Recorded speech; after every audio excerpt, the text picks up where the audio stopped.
Welcome back to America Decides. The House narrowly passed a budget blueprint today that includes cuts to taxes and spending. It is a significant procedural step that Republicans hope will eventually lead to them, only them, we're not going to get much Democratic support, if any, pushing through President Trump's economic agenda. House Speaker Mike Johnson overcame a momentary conservative uprising to get this across the finish line. Let's listen. There's a lot of work ahead of us, and we're really excited about that. In November, the American people delivered unified government to the Republican Party. They returned President Donald J. Trump to the White House. They gave us control of the House and the Senate, and we are going to make good by that. Nikole Killion joins me now from Capitol Hill. A lot of work ahead, Nikole. Outline it. Yeah, absolutely. Well, this is where lawmakers are going to have to roll up their sleeves here. A lot of people were asking the Speaker whether or not this was the easy part in terms of getting this resolution passed, which basically just outlines, guides the process, provides some legislative instructions for how they want to move forward in crafting this big, beautiful bill that the president wants, which will entail a border funding, which will include energy independence. Proposals will also deal with the issue of extending the president's tax cuts, potentially increase the debt limit as well. So there's a lot of legislative text that has to be written.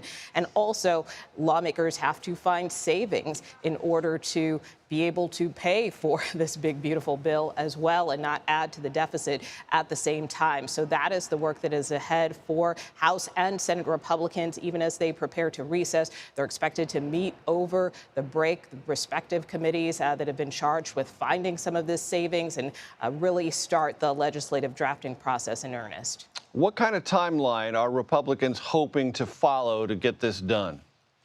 Well, the Speaker said he would like to get this cleared through Congress by the end of May. We're kind of aiming for Memorial Day. I think ideally that is when the House and Senate kind of hope to finalize this package, get it passed, get it to the president's desk. Certainly, that is an ambitious timetable in the sense that we are now nearing the middle of April. So that kind of roughly gives them a month and some change. So it's possible, certainly, that it could go beyond that. But for now, that is their target. Nikole, as you well know, Republicans on both sides of the Capitol, Senate and House, are getting lots of questions about tariffs. Now that there's a pause, what are you hearing? Yeah, well, interestingly, I asked Speaker Johnson about that today, in addition to him celebrating, of course, this budget resolution vote. But of course, as he was doing that, we were seeing the markets drop precipitously. And so I did ask him about that and whether or not the president should keep this tariff pause, whether he should scrap this tariff plan altogether. Take a listen to his response. We're going to let him do that. I'm going to do my job over here. But I do hope and believe that the vote today is a very strong signal to the markets, to investors, job creators, entrepreneurs, the people that make the economy run, that the Congress is going to get us on sound footing. And you can count on that, and you can bet on it. And you ought to, I think today would be a great day to buy stock. So the Speaker there encouraging people to buy stocks, but also at the same time deferring to the president on his next steps in terms of this tariff plan. Obviously, we know the president is going to continue these negotiations along with various members within his administration. But ultimately, that could impact this big, beautiful bill that they want to pass here on Capitol Hill. So that is the message, at least for today, that the Speaker was trying to send, that at least on his end, they are moving forward in earnest.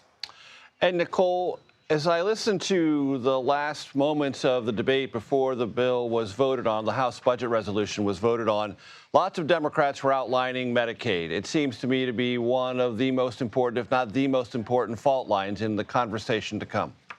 Absolutely. I mean, that's something, too, that we pressed the Speaker on and that I pressed House Majority Leader Steve Scalise on as well, because basically, in order to get the buy-in from some of these fiscal conservatives, they really want to see some deep cuts, upwards of $1.5 trillion. The Senate had set a floor of about $4 billion. That's a huge gap, right? $4 billion to $1.5 trillion. We did hear Leader Thune today stand with Speaker Johnson, saying that the Senate would be as aggressive as possible, understanding that the Speaker and House Republicans would like to see $1.5 trillion in cuts. But I asked Leader Scalise, where are you going to find this savings and how do you recoup that savings without touching Medicaid? And so his response to me was, look, we're going to look at areas of waste, fraud, and abuse. Speaker also told reporters maybe it's an issue of looking at the issue of work requirements when it comes to Medicaid. But the message they're trying to send is that they don't want to tinker or tamper with benefits, but they certainly may take a look at some of the outer edges of the program,